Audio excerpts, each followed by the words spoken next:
สบายดีท่านผู้ชมที่เคารพยินดีต้อนรับทุกท่านเข้าสู่การนำเสนอข่าวท้องถิ่นประจำวันจากของข่าวสถานีโทรภาพแขวงจำปาสักและมาเริ่มต้นกันที่ข่าวแขวงจำปาสักอนุญาตศึกษาสำรวจความเป็นไปได้โครงการอนุรักษ์ฟื้นฟูปลูกและน้ำใส่หมากจองที่ติดพันกับอุตสาหกรรมปรุงแต่งในเขตอุทยานแห่งชาติดงหัวสาว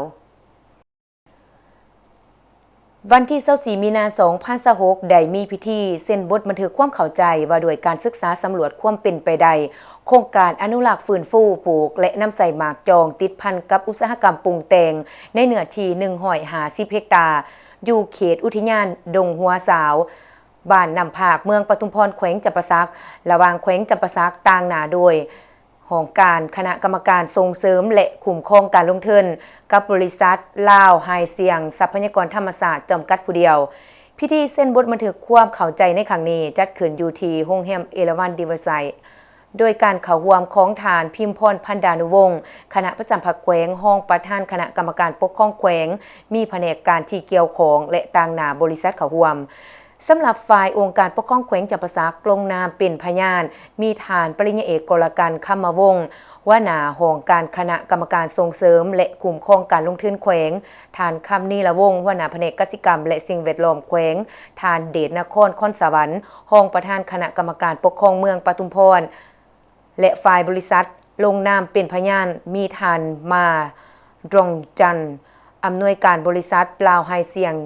ทรัพยากรธรรมศาสตร์จำกัดผู้เดียวทานกูยังห้องอำนวยการบริษัท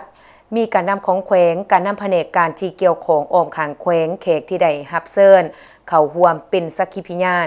โครงการอนุรักษ์ฟื้นฟูและคุ้มครองการน้ำใสหมากจองติดพันกับอุตสาหกรรมปรุงแต่งในเนื้อที่150 เฮกตาร์อยู่เขตอุทยานแห่งชาติดงหัวสาวบ้านน้ำภาคเมืองปทุมพรแขวงจำปาสักของบริษัทลาวไฮเซียงทรัพยากรธรรมศาสตร์จำกัดผู้เดียวเมนการศึกษาสำรวจเก็บกำข้อมูลความเป็นไปได้เบื้องต้นโดยคณะกรรมการจากภาคส่วนที่เกี่ยวของแขวงและเมืองได้ลงกวดกาเบิงจุดที่ตั้งของโครงการเห็นว่าอยู่เขตอุทยานดงหัวสาวบ้านน้ำภาคเมืองปทุมพรแขวงจำปาสักซึ่งมีเนื้อที่ดังกล่าวแม่นอนอยู่ในเนื้อที่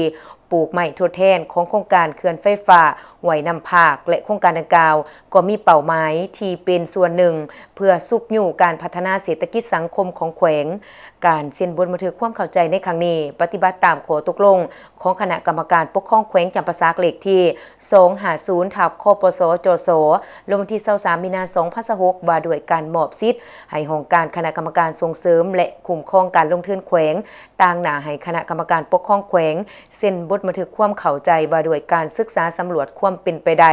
โครงการอนุรักษ์ฟื้นฟูปลูกและน้ำใสหมากจองติดพันกับอุตสาหกรรมปรุงแต่งในเนื้อที่150 เฮกตาร์อยู่ในเขตอุทยานดงหัวสาวบ้านน้ำภาคเมืองปทุมพรแขวงจำปาสักของบริษัทลาวไฮเซียงทรัพยากรธรรมศาสตร์จำกัดผู้เดียวในการพัฒนาโครงการดังกล่าวเมนจะได้เริ่มจัดตั้งปฏิบัตินับแต่มื้อลงลายเซ็นเป็นต้นไป